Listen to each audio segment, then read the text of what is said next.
Ce webinaire consacré aux ressources pour une vie à domicile. Nous allons commencer par une brève présentation de nos services respectifs. Alors, Brusano est une jeune institution bruxelloise qui a trois missions, qui remplit trois missions, dont celle de l'appui et la coordination de l'ambulatoire. Dans ce cadre, Brusano propose des focus qui ont pour objectif de contribuer à la lisibilité de l'organisation sociale santé à Bruxelles. Il s'agit de dossiers thématiques qui fournissent aux professionnels et aux citoyens de l'information sur les aides et les soutiens existants, en l'occurrence les offres, les dispositifs, les services, mais aussi les remboursements qui sont prévus. Alors, les focus se déploient en trois formes différentes. Donc, on a des brochures avec chaque fois un répertoire pour chaque brochure et un focus live. Actuellement, nous avons plusieurs focus disponibles. Alors, il y a les ressources pour une vie à domicile, celui dont on parle aujourd'hui, l'accessibilité financière aux soins de santé, la santé mentale, les offres de soins de première ligne, les soins palliatifs et fin de vie, le soutien à domicile pour les personnes de 60 ans et plus, et le système de prise en charge du diabète de type 2. Je laisse maintenant la parole à notre collègue de Bruxelles Social. Bonjour, donc pour ce focus, Bruxelles Social a participé, a contribué, donc voilà.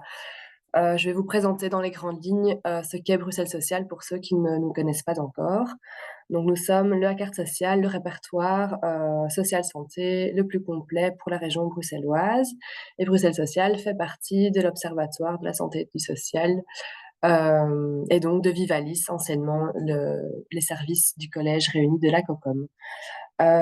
Donc, qu'est-ce qui se retrouve dans Bruxelles Social? C'est principalement des organisations et des services publics ou des services agréés qui œuvrent pour le social santé à Bruxelles. Donc, nous reprenons des organisations et services francophones, néerlandophones et bilingues.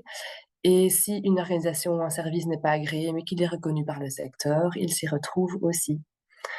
Euh, nous essayons d'être le plus complet possible, mais par exemple, comme on le voit dans la slide suivante, l'enseignement ne s'y retrouve pas, ainsi que les établissements sportifs et culturels, sauf s'ils ont un lien avec le social et la santé. Donc, par exemple, une association qui est reconnue comme Action en milieu ouvert et qui fait des activités pour les jeunes s'y retrouve, ainsi par exemple aussi les écoles de promotion sociale, les écoles de devoir s'y retrouvent. Donc, à terme, nous souhaitons inclure aussi les prestataires indépendants, mais pour le moment, ils ne s'y retrouvent pas. Et c'est donc majoritairement que des associations sans but lucratif, à quelques exceptions près. Nos principales sources sont la BCE, donc la Banque Carrefour des entreprises, le Moniteur belge et les organisations elles-mêmes.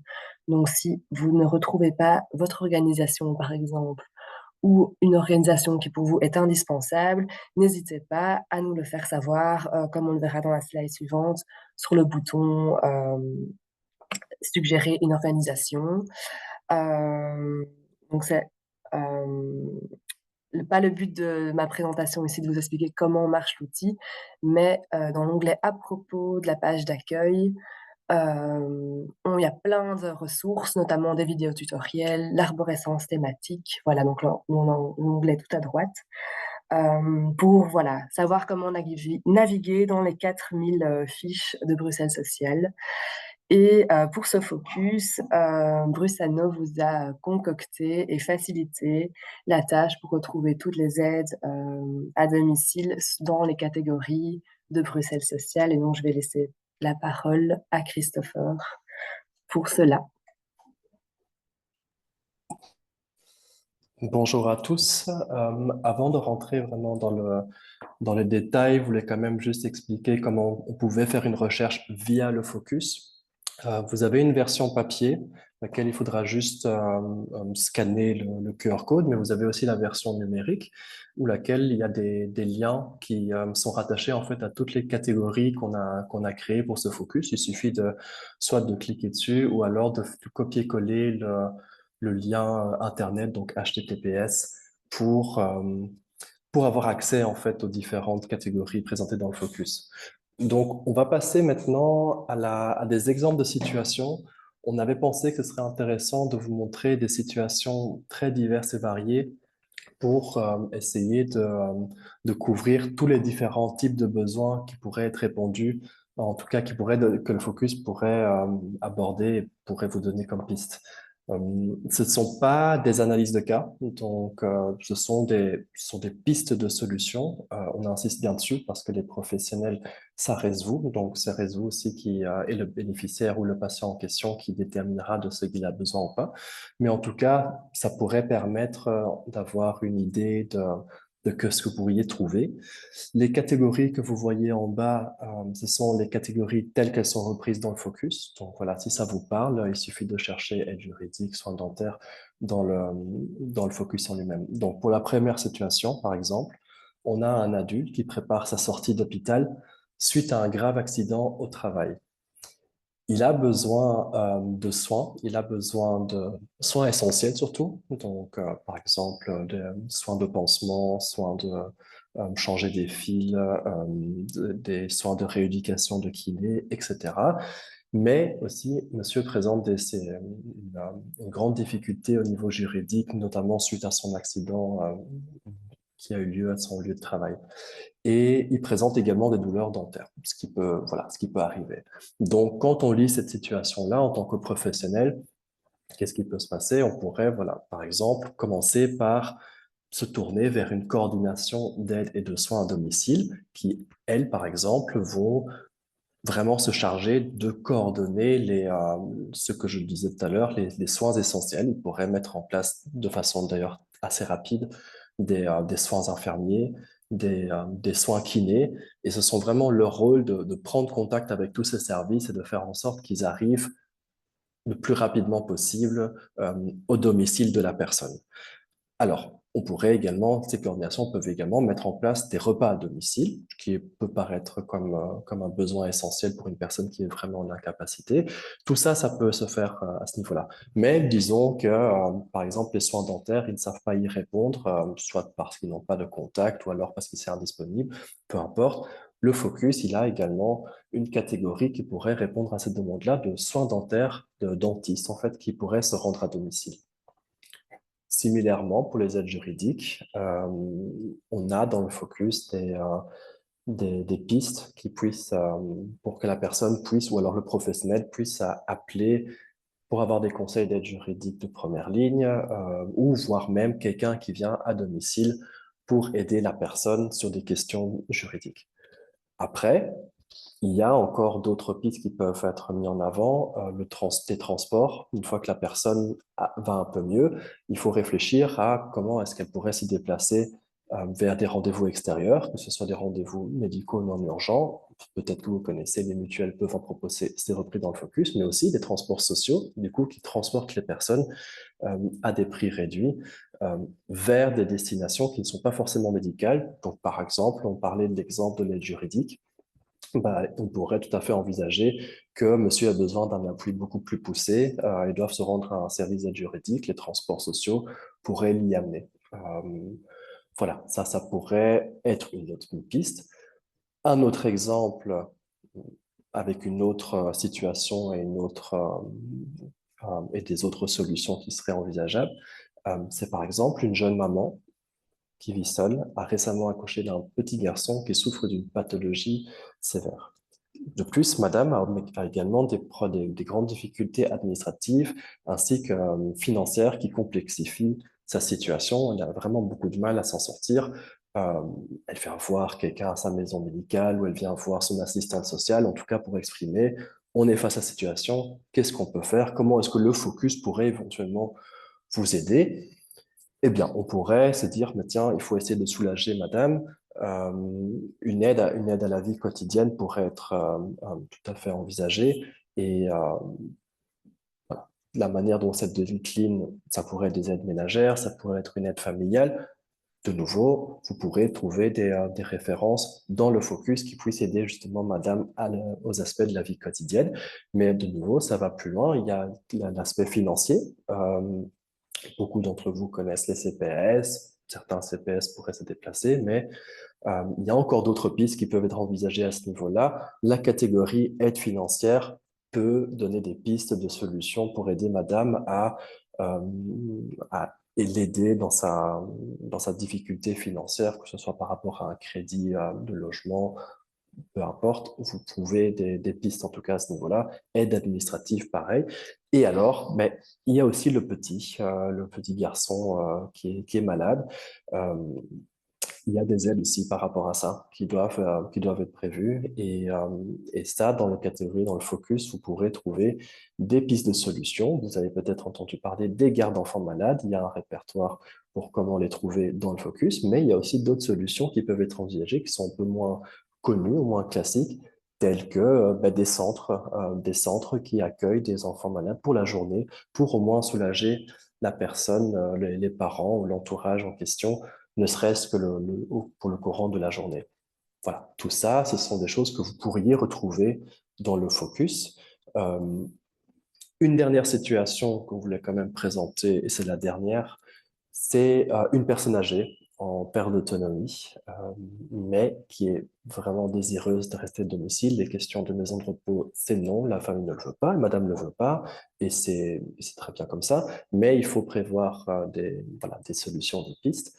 Euh, la famille, heureusement, elle est quand même plutôt soutenante. Il y a quelques services qui sont mis en place.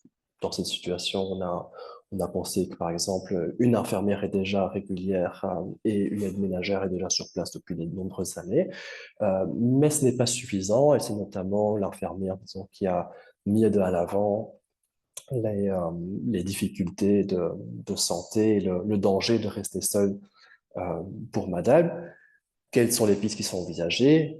Ça, c'est dans votre pratique. C'est toujours à discuter, évidemment, avec la patiente ou la bénéficiaire en question, mais il y a des questions de sécurité. Par exemple, souvent, ça ressort, mais rester seul, c'est dangereux, tu pourrais tomber, tu peux te faire mal. On répertorie ça dans le focus. On pourrait amener, par exemple, à proposer une sorte de télévigilance. Une sorte de petit bouton qui peut être accordé chez madame pour, en cas de chute, elle puisse appuyer dessus et que quelqu'un puisse se rendre chez elle, que ce soit quelqu'un de la famille proche ou un professionnel. Mais souvent, ce n'est pas assez. En tout cas, ça ne rassure pas suffisamment. Il existe d'autres pistes à pouvoir proposer. Et là, de nouveau, dans le focus, dans cette catégorie sécurité, vous pourriez trouver des pistes de solutions de ce qu'on appelle la domotique, donc qui vont au-delà de juste la télévigilance, mais comment faire pour que à domicile, ça soit plus sécurisé, que ce soit des automatismes, des boutons. Enfin, ça, on peut vraiment voir dans toutes les pistes, mais tout ce que la télévision n'y répond pas pourrait se trouver dans cette catégorie de domotique. Maintenant, il y a aussi la question des aidants. On a toute une catégorie pour les aidants proches qui, justement, doivent essayer de suivre la situation. Pour beaucoup, peut-être dans cette situation, dans d'autres situations, c'est très difficile. Il y a des solutions qui sont proposées pour les aidants proches. Le focus essaye de répertorier un peu toutes les pistes de ce qui pourrait se faire pour ces personnes-là, pour essayer de les soulager dans leur quotidien. Alors, on a rajouté quelques éléments, quelques derniers petits éléments en plus qui pourraient tout à fait envisager. Disons qu'une fois que la question de sécurité elle est répondue. En tout cas, madame et la famille sont suffisamment rassurées, que les aidants proches sont un peu soutenus. Il y a les questions du logement. Ben, est-ce que c'est approprié? Euh, la maison de repos n'est pas envisagée, mais est-ce qu'il y a d'autres solutions? De nouveau, il y a une catégorie dans le focus au niveau logement qui pourrait permettre de donner des pistes de réflexion sur des logements intergénérationnels, par exemple. Si c'est quelque chose qui peut intéresser madame et qui pourrait intéresser la famille. Et également, si madame en a la force, ou si elle, après tous ces changements, elle décide d'avoir un peu plus d'animation dans sa vie ou voudrait rencontrer d'autres personnes, il y a des pistes pour avoir un peu plus d'animation euh, pour cette dame-là, après avoir considéré toutes les autres catégories. Ce sont des pistes de réflexion. On essayait juste un peu de couvrir une grande majorité des catégories qui sont reprises dans le focus. Ce ne sont pas des solutions, de nouveau, j'insiste dessus, mais essayez de regarder si les catégories vous intéressent allez-y, il y a des solutions, on découvre tous les jours des choses nouvelles.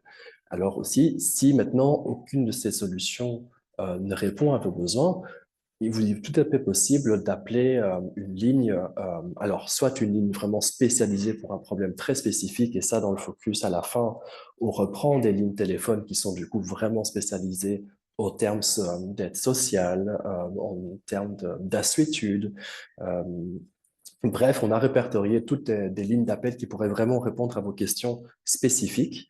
On a notre propre ligne qui est donc le helpdesk, que peut-être certains d'entre vous ont déjà entendu parler, qui est une ligne dédiée aux professionnels bruxellois, social, santé mentale, culturelle même, pour qu'ils puissent venir déposer des situations qui sont difficiles, à laquelle ils ne trouvent pas de réponse facile, malgré qu'ils ont été voir leurs collègues ou peu importe.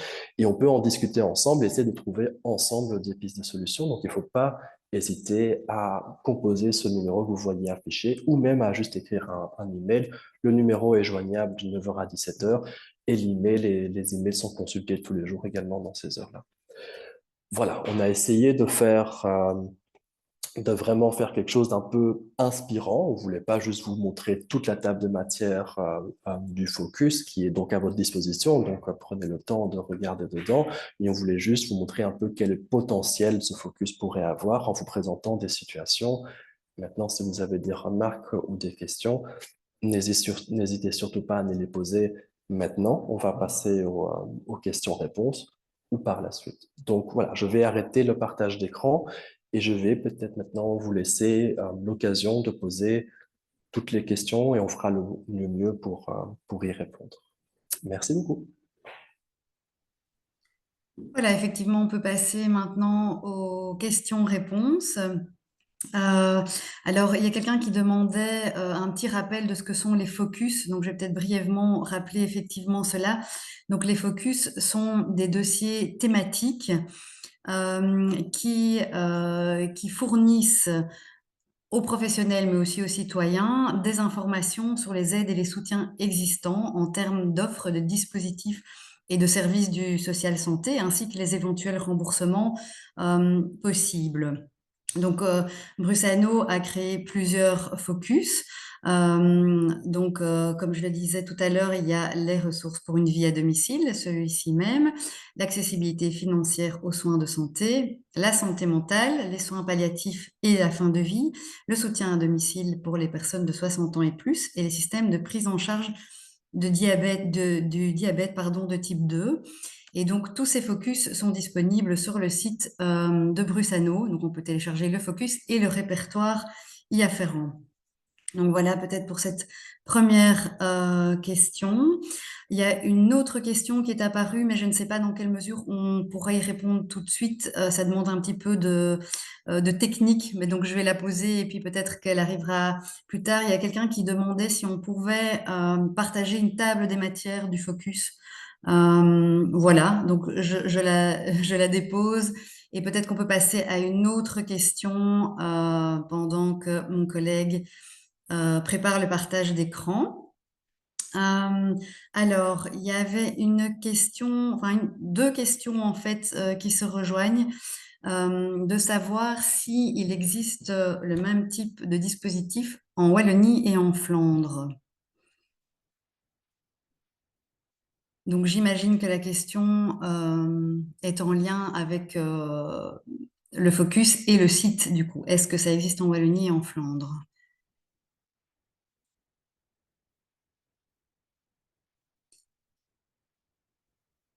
Alors, pardon, est-ce que le focus ou les services? Alors, le focus, on peut déjà répondre que le focus est créé ici par Brusano et concerne effectivement les aides et les soins disponibles sur Bruxelles. Maintenant, au niveau des services, effectivement, là, on peut répondre à la question. Oui, les services, ce sont des services qui sont sur la zone de Bruxelles. Euh, je ne sais pas si c'est enfin, je sais pas si j'ai bien compris la question, mais les services en question, les services qui se rendent à domicile, ce sont des services qui ont été répartis sur Bruxelles. Alors, c'est possible que certains services dépassent leurs frontières d'action de la région bruxelloise pure. Euh, Maintenant, ça va être du cas par cas. Euh, Ça va être du cas par cas.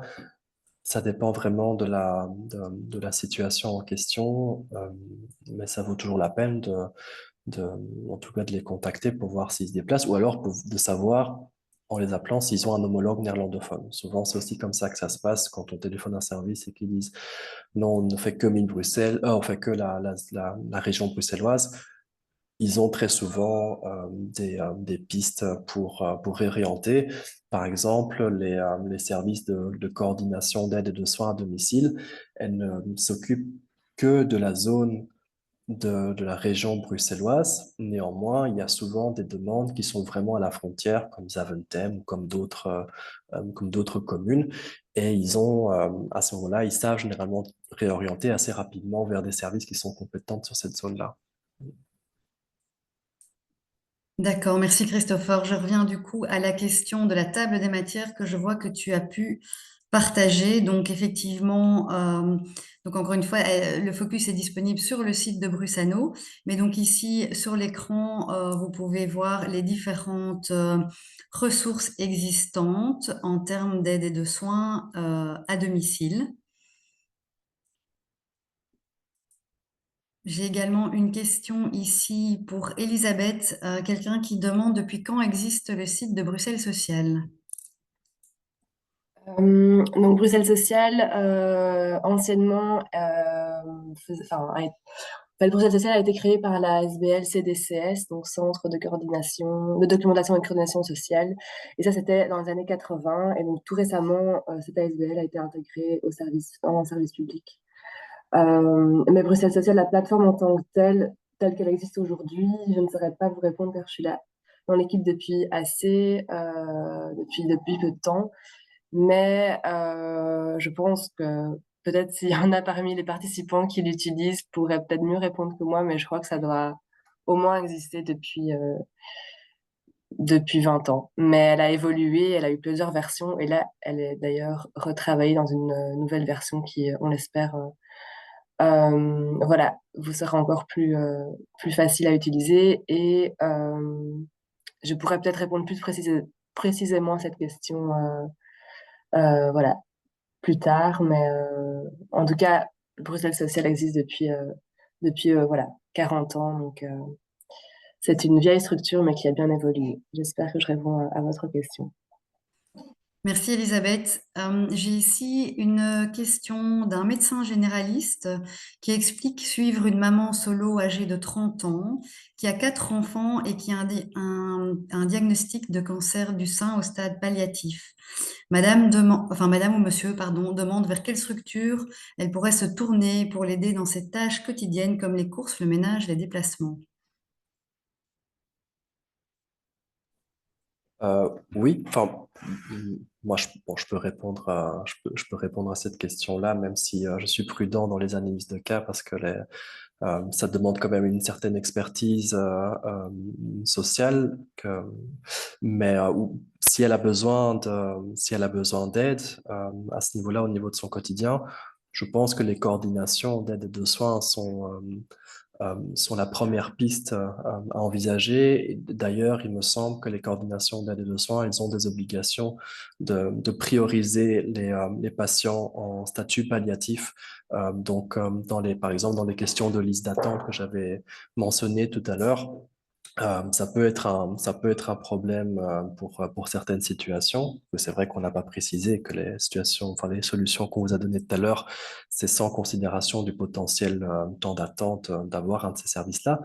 Mais pour une patiente en palliatif, comme elle est reconnue, euh, lorsqu'elle fait appel, ou lorsque vous, en tant que médecin, faites appel à un service de coordination d'aide et de soins à domicile, elle passe en priorité, ce qui veut dire que la coordination met en fait de côté toute autre demande qui n'est pas du palliatif pour essayer de répondre à celle-là au plus vite. Ce qui est logique parce que voilà, vu l'état de la situation, il n'est pas envisageable d'attendre 5 mois pour avoir une aide ménagère sociale ou aide familiale ou autre chose.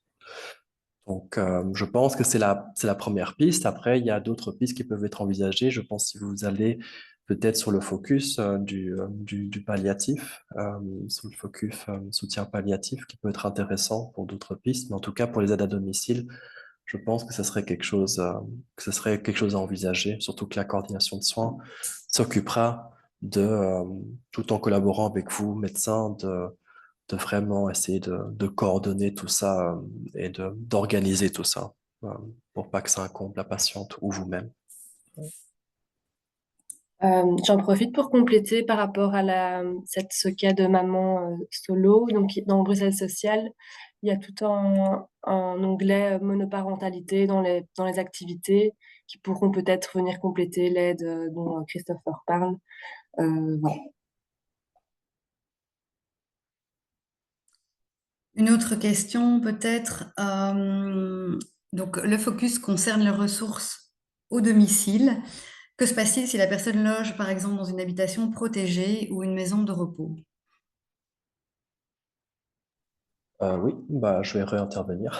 Euh, alors, effectivement, quand on parle de domicile, on pense principalement au domicile, entre parenthèses, classique, la maison familiale, l'appartement, en location ou pas. Il y a beaucoup de ces solutions, enfin beaucoup, en tout cas quelques-unes de ces solutions qui sont tout à fait envisageables dans des structures autres que le domicile, entre parenthèses, classique. Par exemple, dans l'exemple que tu mentionnes, Marie, les initiations d'habitation protégée. De nouveau, je ne suis pas un expert dans la situation, je parle vraiment de ce que j'ai de souvenirs dans ma pratique, mais elles fonctionnent par contrat et certains contrats sont plus fermés que d'autres, ce qui veut dire, ou en tout cas plus encadré, je vais peut-être utiliser un autre mot, plus encadrant, donc plus vraiment où il y a vraiment un suivi et des services qui sont déjà prévus dans ces habitations-là, où très peu de choses peuvent vraiment être mises en place de l'extérieur, mais il y a d'autres initiations d'habitation protégée où, par exemple, où c'est un peu plus souple, où la personne, effectivement, est un peu plus indépendante, mais donc elle est aussi plus dépendante de trouver des petites solutions qui ne sont pas forcément prises en compte ou répondues par la structure en elle-même et qui sont tout à fait envisageables dans le focus. Pareil pour les maisons de repos, où de nouveau, je pense que beaucoup des services en question ne sont pas concernés pour les maisons de repos, mais il peut y avoir certaines choses qui peuvent être envisagées si la maison de repos ne sait pas y répondre. Donc, de nouveau, ça dépend d'une structure à l'autre, mais souvent, ce qui se passe, c'est qu'il y a des arrangements qui sont faits entre la structure et le service extérieur qui vient pour répondre aux besoins de la personne. Ça peut être, par exemple, des, euh, des soins de kiné ou parfois des structures comme les maisons de repos ou les initiations d'habitation protégée n'ont pas soit suffisamment de personnel ou pas du tout. Euh, il peut être discuté avec un service extérieur, mais ça doit être approuvé par la structure comme la maison de repos ou par l'initiation d'habitation protégée et une sorte de convention doit se créer, mais c'est envisageable. Et donc, ne restez pas bloqué si vous dites, ah, le focus est intéressant, mais moi je ne suis pour l'instant pas chez moi. Donc rien de tout ça ne me concerne concerne mon bénéficiaire ou mon patient, jetez quand même un petit coup d'œil et éventuellement même téléphoner la structure ou la catégorie qui vous intéresse parce qu'il peut y avoir des choses qui peuvent se dégager à ce niveau-là. Donc, c'est principalement pensé pour le domicile tel qu'on le pense, mais il y a des pistes qui sont tout à fait déclinables dans d'autres structures. D'accord, merci beaucoup Christopher. Je n'ai pas d'autres questions dans le chat. Avant de clôturer ce webinaire, peut-être encore l'une ou l'autre information que nous pouvons transmettre. Si jamais vous avez d'autres questions, n'hésitez pas à nous les envoyer par mail. Et d'autre part, d'autres webinaires vont être prévus d'ici la fin de l'année et les dates seront disponibles sur le site de Brusano dans l'onglet Agenda et vous pourrez vous inscrire directement via ce lien-là. Dès lors, ben, merci à chacun, chacune d'avoir participé à ce webinaire avec nous. Ah, j'ai peut-être encore une question. Ah non, quelqu'un qui nous remercie pour la présentation. Merci. Merci à vous d'avoir participé à ce webinaire et bon après-midi à toutes et à tous.